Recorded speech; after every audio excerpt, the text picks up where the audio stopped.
मांडवगढ़ की ओर कूच करने के कई दिन बाद महोबा की सेना ने मांडवगढ़ राज्य की सीमा के पास ही बबूरी वन यानी बबूल के जंगल में पड़ाव डाल दिया। सेना की बागडोर राजकुमार ब्रह्मा के हाथों में सौंपी गई। आल्हा, ऊदल, मलखान और ढेबा योगियों के भेष में मांडव राज्य की सीमा में दाखिल हो गए और योगी होने के नाते उन्हें किसी ने रोका भी नहीं। कुछ ही देर बाद वे मांडवगढ़ किले के मूल द्वार पर पहुंच गए। द्वारपाल ने उन्हें रोक लिया। ठहरिए। अलख निरंजन, कहो वत्स, क्या समस्या है? आप लोग कहां से आ रहे हैं? सुदूर हिमालय से। इतनी दूर से? कोई विशेष काम? वत्स, हम सन्यासी हैं, हिमालय से चले हैं दक्षिण के हिंदू सागर तक। रास्ते में तुम्हारा ये नगर आ गया, इसलिए हमने सोचा कि इस नगर की सेवा ग्रहण कर लें। सुना है यहाँ के राजा बड़े दयालु हैं। सो तो ठीक है, लेकिन यहाँ ठहरेंगे कितने दिन? अगर सन्यासी को ये पता होता कि वो कितने दिन ठहरने वाला है तो फिर वो सन्यासी ही क्यों होता है? मन हुआ तो सालों, वरना एक क्षण। मगर वत्स, तुम्हें कोई असुविधा हो तो हम आगे की ओर चले जाएंगे। नहीं नहीं, ऐसी बात नहीं, लेकिन पूछना मेरा काम है। आप बुरा मत मानिए, मांडवगढ़ में आप सभी का स्वागत है। अंदर से अनुमति मिलने के बाद द्वारपाल उन चारों योगियों को अंदर ले गया। अंदर पैर रखते ही ऊदल की दृष्टि वट वृक्ष पर पड़ी। वट वृक्ष की सबसे ऊंची डाल पर दो सिर टंगे थे, दक्षराज और वत्सराज के। यह देखकर ऊदल अपने आप को रोक नहीं पाया और शायद द्वारपाल ऊदल के मानसिक उद्वेग को पहचान गया। अरे छोटे बाबा जी, पेड़ पे टंगी उन खोपड़ियों को क्या देख रहे हैं? इस नगर में और भी सुंदर चीजें हैं, उन्हें देखिए, उनका आनंद लीजिए। अब तुम हमें सिखाओगे कि क्या देखना है? आल्हा ने हालात को संभालते हुए कहा। स्वामी उदयानंद, आप सन्यासी हैं, किंतु पेड़ पर दो शीश देखकर उद्विग्न हो गए। सन्यासी को किसी घटना से विचलित होना शोभा नहीं देता। एक सन्यासी के लिए मृत्यु अंतिम सत्य नहीं होता। क्षमा करें गुरुदेव, भावना की ज्वार को रोक नहीं पाया, किंतु इतना विभत्स कृत्य कौन कर सकता है? अरे स्वामी जी, हमें इन सब से क्या लेना? आप पधारे हमारी नगरी में। योगी आगे बढ़ गए। जब सारे योगी रनिवास में रानी कुशला के पास पहुंचे तो उनका बहुत आदर सम्मान किया गया। फिर रानी ने उनसे भजन गाने का आग्रह किया। आल्हा ने अपनी ढबली निकाली, मलखान ने मृदंग और ढेबा ने बांसुरी और ऊदल अपने मीठे स्वर में गाने लगे और उन्होंने वहां पर समा बांध दिया। हरि दर्शन की प्यासी अखियां, हरि दर्शन की प्यासी अखियां, हरि दर्शन की प्यासी अखियां, हरि दर्शन की प्यासी। देखो चाहत कमल नयन को, निस दिन रहत उदासी अखियां, हरि दर्शन की प्यासी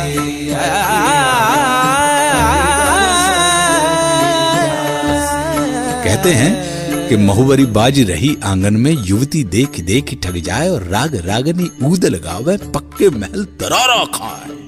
वाह, ऐसे दिव्य संगीत को सुनकर रानी मुग्ध हो गई। उन्होंने मोतियों से भरी थाली योगियों को भेंट कर दी। योगी मोतियों को हाथ में लेकर बड़ी उत्सुकता से देखने लगे। स्वामी जी, इतनी उत्सुकता से क्या देख रहे हैं? माता, ये किस वृक्ष के फूल हैं? बहुत ही सुंदर है, अप्रतिम। योगियों की इस सरलता से रानी और भी प्रभावित हुई। फिर रानी कुशला ने आल्हा से कहा। महाराज, ये मोती हैं, सागर में पाए जाते हैं, अनमोल हैं। तो फिर हमारे लिए ये किस काम के माता?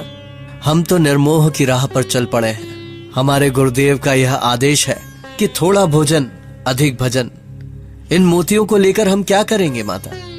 इन्हें आप ही रख ले। महाराज, यहाँ हमारे महल में प्रायः योगी महात्मा और संत आते हैं, लेकिन अहोभाग्य हमारे कि आप लोग यहाँ पधारे और ऐसा प्रतीत हुआ कि सच्चे योगियों के दर्शन हो गए हैं। तो महाराज, निसंकोच आप हमें बताएं कि हम आपकी और क्या सेवा कर सकते हैं।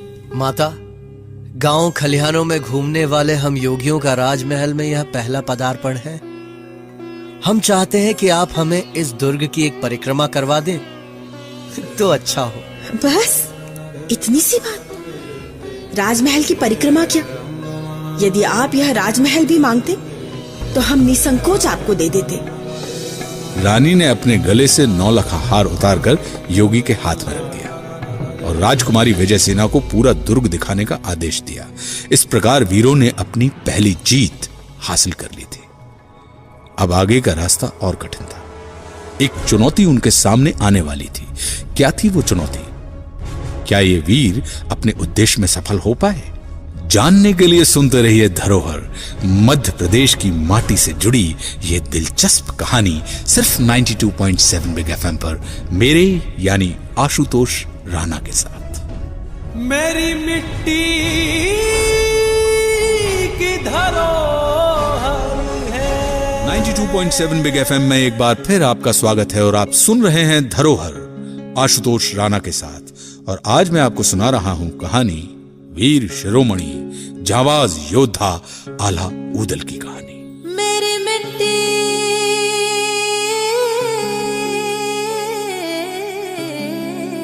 की धरोहर है। राजकुमारी विजयसेना योगियों को लेकर दुर्ग दिखाने निकल पड़ी। वो ऊदल के साथ साथ चल रही थी। पूरा दुर्ग दिखाने के बाद राजकुमारी दुर्ग की सुरंग के पास पहुंच गई और वहां पहुंचकर वो द्वंद्व में पड़ गई। उसने मन ही मन सोचा कि इन योगियों को दुर्ग का गुप्त रास्ता या सुरंग दिखाई जाए या नहीं। एक तरफ मां का आदेश और दूसरी तरफ राज्य की सुरक्षा का प्रश्न। ऊदल ने राजकुमारी के हाव भाव से यह समझ लिया था कि राजकुमारी विजयसेना कुछ छुपा रही है। ऊदल ने बड़ी दृढ़ता से राजकुमारी को समझाया। अलख निरंजन, हमें ज्ञात हो रहा है कि आप हमसे कुछ छुपा रही हैं राजकुमारी। देखिए, आपको रानी मां ने आदेश दिया है कि आप हमें इस दुर्ग की पूरी परिक्रमा करवाएं। हम योगी हैं, अगर आप ऐसा नहीं करेंगी तो हम श्राप दे देंगे और तब ना ये दुर्ग बचेगा न राजशाही। आप क्या सोचते हैं कि अगर आपने राजमाता को अपनी बातों में उलझा लिया है तो हम भी आपके इस भुलावे में आ जाएंगे? तुम योगी नहीं, भोगी हो। तुमने मांडव राज्य के साथ धोखा किया है। मैं जानती हूँ तुम महोबा के वीर ऊदल हो।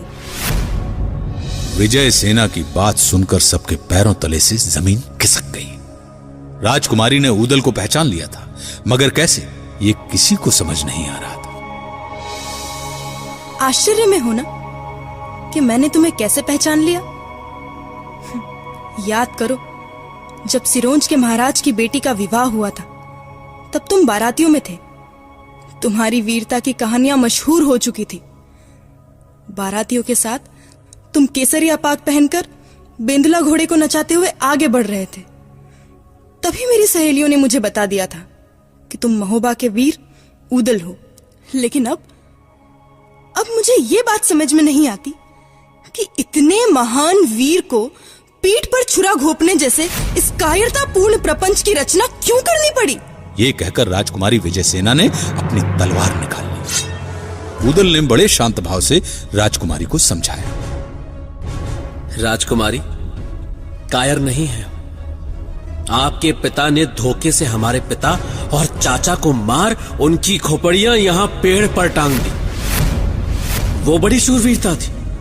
जब तक हम अपने पिता और चाचा की मृत्यु का प्रतिशोध नहीं लेते, तब तक न उनकी आत्मा को शांति मिल पाएगी न हमारे कलेजे को। आप चाहें तो अभी अपने पिता को हमारे बारे में बता सकती हैं। हम भागेंगे नहीं, लेकिन प्रतिशोध लेकर रहेंगे। ऊदल ने राजकुमारी को अपने पिता बघेल राज जंबे को बुलाने का जिक्र किया, लेकिन राजकुमारी स्वयं ऊदल के सम्मुख समर के लिए तत्पर हो चुकी थी। तभी ऊदल को धर्म युद्ध के नियम याद आ गए। दोनों ने तलवारें तान ली और युद्ध छिड़ गया। राजकुमारी एक कुशल योद्धा की तरह ऊदल पर वार करती रही और ऊदल सिर्फ अपने आप को बचाते रहे, क्योंकि उनके दिमाग में अपनी मां मल्हना का आदेश गूंज रहा था कि स्त्री के ऊपर अस्त्र नहीं उठाने चाहिए। अचानक घटी इस घटना ने सबको भौचक्का कर दिया था। आल्हा, ढेबा और मलखान अचंभित खड़े देख रहे थे। कुछ देर तक वार करने के बाद राजकुमारी थक हार कर बेहोश हो गई। तभी सबने मिलकर राजकुमारी को हवा की, पानी के छींटे उसके मुंह पे मारे। जब राजकुमारी होश में आई तो उसका अभिमान पिघलकर पानी हो चुका था।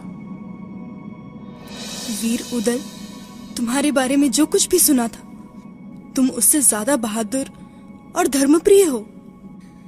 ये सत्य है कि मेरे पिता ने तुम्हारे पिता के साथ अधर्म युद्ध किया था, लेकिन तुम्हें धर्म युद्ध का भली भांति ज्ञान है। इसलिए तुम्हारे इस युद्ध में अब मैं तुम लोगों के साथ हूं। इन मुसीबतों से उदल को अवगत करा दिया। उदल, हमारी बात ध्यान से सुनो। मांडवगढ़ लोहे की दीवारों से घिरा हुआ है और चारों तरफ गहरी खाई है, और खाई के चारों ओर बबूल के वन। ऐसे दुर्ग को भेदना दुष्कर है। कैसे कर पाओगे? और अभी तुम्हारी उम्र ही क्या है? क्षत्रिय की उम्र ज्यादा होनी भी नहीं चाहिए महाराज। 12 बरस लो कूकर जीवे, 13 लो जिए सियार, बरस 18 छतरी जीवे, ज्यादा जीवे तो धिक्कार। तुम्हारी वीरता पे हमें कोई संदेह नहीं है उदल, किंतु भय शत्रुओं की कुनीतियों का है। मैं नहीं जानता कि तुम लोग ये कैसे कर पाओगे, पर इतना जरूर बता सकता हूं कि युद्ध में केवल शक्ति नहीं अपितु युक्ति की भी आवश्यकता होती है।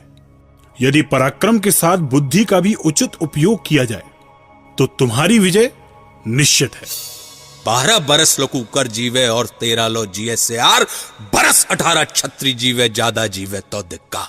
12 वर्ष की आयु कुत्ते की होती है और 13 वर्ष तक सियार जीता है राजा साहब, लेकिन क्षत्रिय का लड़का यदि 18 वर्ष के ऊपर जी जाए तो उसके जीवन को धिक्कार है। क्योंकि रणभूमि में पहुंचने के सिर्फ 2 परिणाम होते हैं, वीरगति या विजय। महाराज से विदा लेकर उदल ने अपने बाकी चारों वीर भाइयों को बुलाया और सभी लोग एक साथ मिले और मांडवगढ़ को जीतने की योजना बनाने में जुट गए। हम एकदम से मांडवगढ़ पर चढ़ाई नहीं कर सकते। पहले वहाँ के भेद जानने होंगे, उनके दुर्ग के बारे में जानना होगा, तभी यह युद्ध हम जीत सकते हैं। क्या कहते हैं भैया आला? आप ठीक ही कह रहे हैं भ्राता मलखान। आला, यदि मांडव के किसी सिपाही या अधिकारी को हम अपने साथ मिला ले तो? नहीं भ्राता ब्रह्मा, आपका सुझाव ठीक है, किंतु शत्रु राज्य के किसी सिपाही को साथ मिलाना ये जोखिम भरा है। यदि उसने हमारे साथ ही विश्वासघात कर लिया तो? ठीक कहते हो ढेबा, शत्रु के किसी भी व्यक्ति पर हम यूं ही विश्वास नहीं कर सकते। वैसे मेरे पास एक योजना है। ढेबा की बात मानकर सबने योगी का भेष धारण किया और अपनी अपनी माताओं के पास पहुंच गए, किंतु माताएं उन्हें पहचान नहीं पाई। माताओं ने उन्हें योगी ही समझ लिया। राजा परमाल ने उस दिन आल्हा को महोबा का सेनापति घोषित कर दिया। सेनापति आल्हा की, सेनापति आल्हा की। स्वस्ति न इंद्रो वृद्धश्रवाः, स्वस्ति न पूषा विश्ववेदाः, स्वस्ति न साक्षर्यो वरिष्ठनेमिः, स्वस्ति नो बृहस्पतिर्दधातु, स्वस्ति नो बृहस्पतिर्दधातु, स्वस्ति नो बृहस्पतिर्दधातु। राजा परमाल ने उसे किरलिया नामक घोड़ा दिया, ब्रह्मा को हरनागर नाम का घोड़ा दिया, मनोरथ नाम का घोड़ा ढेबा को मिला और बेंदुला नामक घोड़ा उदल को, और मलखान को कबूतरी नाम की घोड़ी दी गई। महोबा की सेना तैयार थी और मांडवगढ़ की ओर कूच कर गई।